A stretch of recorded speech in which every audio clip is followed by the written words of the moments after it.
Welcome back to News Channel 3 on this slippery Saturday morning.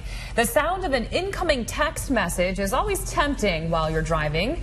But now that the snow and ice is here, there's more of a reason to ignore that alert. The president of Fathers Against Distracted Driving, Marv Berkowitz, joins us now to talk more about this growing problem. Marv, good morning to you. Good morning, Jessica. This is an issue I know that's close to your heart, and I know when you're out on the roadways, I'm sure you see people doing a lot of no-nos. What's the number one thing you see? Well, right now, with the roads in the condition that they're in, people are not adjusting to the sudden change with the snow and the ice. And if you don't adjust, that's going to be the cause of a lot of accidents and injuries. When you say adjusting, people driving too fast? There's two things, okay? It's a twin malady. Number one is driving too fast for the conditions, not adjusting. And number two is not adjusting the distance between vehicles. Because you lose traction in this weather. That's right. And without traction, you can't stop.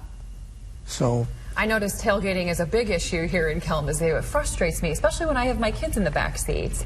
Another thing, of course, today is a horrible day to be out on the roads. Some freezing rain conditions. What's some tips there for you?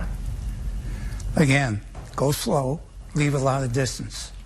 But also, know your car. Every car is different. You have 4 tire patches, and that's the only point of contact to the road. And so the amount of traction that you get is directly proportional to the weight on those 4 tires. So if you go fast and you have to try and stop, the weight shifts to the front and you lose the traction in the back. So the back tires can fishtail and you lose control that way. If you accelerate, the opposite happens. You lose the traction on the front and you have the traction on the back. So your front can move from side to side. I've fishtailed several times in the past. I know a lot of people have. So when you get into that situation, what should be the first thing that comes to your mind? You want to try and get control of the car again, all right? You have to know what's going on around you. You have to be aware of what's in front of you, what's behind you, what's on your sides. The easiest thing to do is to take your foot off the throttle, off the gas.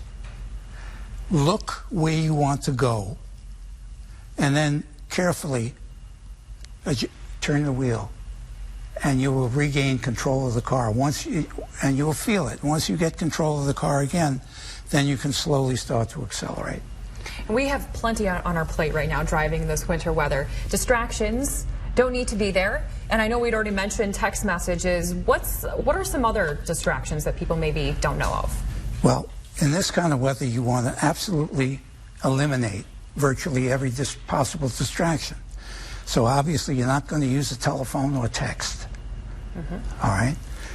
Eating, grooming, smoking, playing with the navigation system or other dials on the dashboard. All of these things are distractions. Having loud conversations in the car with people, having multiple people in the car who may be having a conversation can serve as a distraction for the driver. Sounds like anything that would require you to take one hand off the wheel. Almost anything can be a distraction, so think about it. If it's something that can deter you from paying 100% attention to driving, try and eliminate it. Marv, thank you very much. Marv, of course, is a part of the group Fathers Against Distracted Driving, and you guys also tour around the area doing speeches at any local organization who wants to learn more, so keep that in mind.